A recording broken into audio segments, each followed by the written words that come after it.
Hi guys and welcome to the YouTube channel of Legal Edge After College। आज मैं आपके लिए बहुत ही स्वीट सी क्यूट सी वीडियो लेकर आई हूँ। यदि आप 5 ईयर ग्रेजुएट हो, 5 ईयर एलएलबी किया है आपने या आपने 3 ईयर एलएलबी भी किया है, तो आप वंडर कर रहे हो कि मैं क्यों एआईबी में अपेयर करूँ, राइट? क्या मुझे ऑल इंडिया बार एग्जामिनेशन देने की ज़रूरत है? Am I required to give so? क्या ज़रूरत है? क्यों अपेयर करूँ? मुझे तो अकेडमिक्स में जाना है, मुझे तो जज बनना है, मुझे गवर्नमेंट लॉ ऑफिसर की एग्जाम्स निकालनी है, तो मैं क्यों एआईबी में अपेयर करूँ?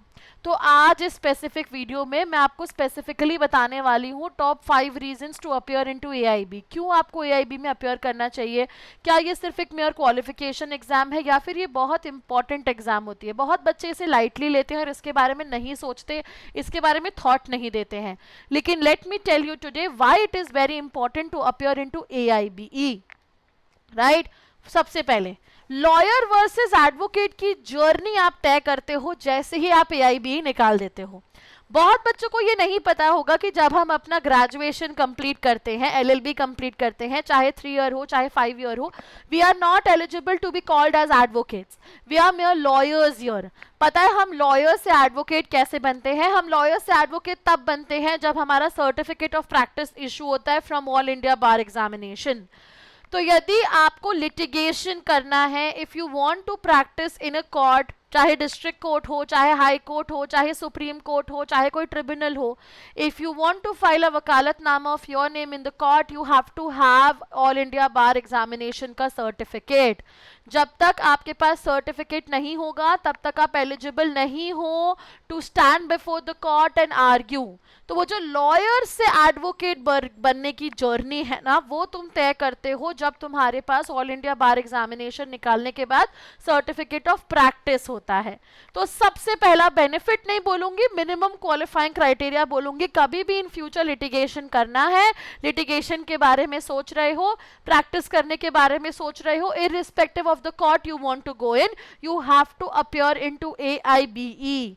जब तक वो सर्टिफिकेट ऑफ प्रैक्टिस तुम्हारे हाथ में नहीं होगा तुम एलिजिबल नहीं होगे to stand before the court and argue. तो पहला रीजन तो बहुत सिंपल है, जो भी लिटिगेशन में आगे बढ़ना चाहता है, जो भी अपना फ्यूचर लिटिगेशन में देख रहा है, ऑल इंडिया बार एग्जामिनेशन निकालना सुपर डुपर इंपॉर्टेंट है।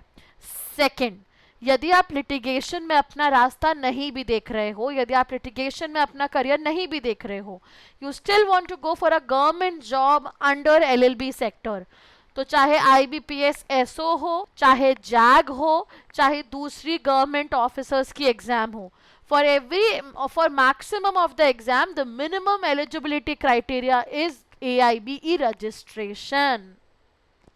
जी हाँ, यदि आपने एआईबी रजिस्ट्रेशन नहीं कराया है तो ना तो आप जैग में अपियर होने के लिए एलिजिबल हो, ना आईबीपीएस एसओ और इनके जैसे दूसरे बैंक ऑफिसर्स के एग्जाम के लिए also you have to be have AIB registration. जब तक एआईबी रजिस्ट्रेशन नहीं है आपके पास, आप एलिजिबल ही नहीं हो इन एग्जाम्स में अपियर करने के लिए। तो ठीक है, लिटिगेशन के लिए तो वो मैंडेटरी है, लेकिन ये भी समझ लो कि ऐसी गवर्नमेंट जॉब्स के लिए भी एआईबी का सर्टिफिकेट होना प्रैक्टिस मैंडेटरी है। तो एआईबी में बैठना तो पड़ेगा ही, सर्टिफिकेट ऑफ प्रैक्टिस नहीं मिलेगा तब तक इनके फॉर्म ही नहीं भर सकते। तो यार मिनिमम क्वालिफिकेशन क्राइटेरिया ये गवर्नमेंट ऑफिसर्स एग्जाम्स के लिए भी है।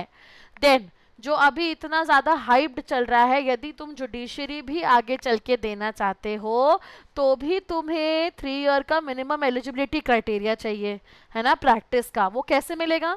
जिस दिन आपका सर्टिफिकेट ऑफ प्रैक्टिस इशू होता है वो उसी के हिसाब से काउंट किया जाएगा in future by regulations and norms. तो भैया जितनी जल्दी सर्टिफिकेट ऑफ प्रैक्टिस मिलेगा एआईबी क्लियर करके, उतनी जल्दी ही तो जुडिशियल ऑफिसर एग्जाम के लिए एलिजिबल होगे ना, तभी तो 3 साल कंप्लीट हो पाएगा। तो बहुत सिंपल सी बात है कि ये 3 चीजों के लिए तो मिनिमम क्राइटेरिया है एआईबी का सर्टिफिकेट। हाँ, यदि आप आके एकेडमिक्स में जाना चाहते हो तो ये एक बार को आप एआईबी आपको रिक्वायर्ड नहीं है, लेकिन तब भी मुझे लगता है कि अपने डोर्स ओपन रखने के लिए फॉर लिटिगेशन तुम्हारे पास एआईबी का सर्टिफिकेट ऑफ प्रैक्टिस होना चाहिए। क्या पता हमें कभी भी इन फ्यूचर एकेडमिक्स से लिटिगेशन में शिफ्ट होने का मन कर जाए, क्या पता कि हम एकेडमिक्स में सेटिस्फाइड नहीं है, we want to go into litigation, right? So considering that situation open for us, you should definitely have a AIB certificate in your hand. तो यदि आपने एलएलबी किया है, चाहे 3 ईयर किया हो, चाहे 5 ईयर किया हो, चाहे आप आगे एलएलएम करने के बारे में ही क्यों ना सोच रहे हो, एआईबी एग्जाम को निकाल के रख लेना, सर्टिफिकेट ऑफ प्रैक्टिस इशू करा लेना is the safest option you can do, ताकि आप मिनिमम क्वालिफिकेशन क्राइटेरिया से बाहर नहीं हो किसी भी एग्जाम के। साथ में ये जो एलिजिबिलिटी की चीज़ें बार बार इंट्रोड्यूस हो रही हैं, बहुत सारे बच्चे जो जुडिशरी की तैयारी कर रहे थे ना, उन्होंने अपना एआईबी में रजिस्ट्रेशन ही नहीं करा के रखा था। 3-3 साल हो गया है तैयारी करते हुए, लेकिन एआईबी निकाला ही नहीं है। तो 3 ईयर एलिजिबिलिटी क्राइटेरिया तो मीट ही नहीं कर पा रहे ना। ग्रेजुएशन से थोड़ी काउंट होने वाला है, आपका प्रैक्टिस से काउंट होने वाला है वो, right.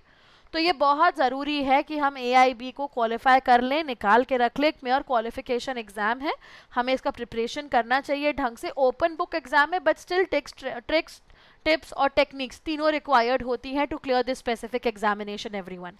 Plus last, if you want to keep your doors open for litigation, you have to appear into AIBE, right. तो आई थिंक ये रीजन सफिशिएंट है आपको ये समझने के लिए कि आपको एआईबी में अपियर करना पड़ेगा if you are looking for a future into LLB sector, right.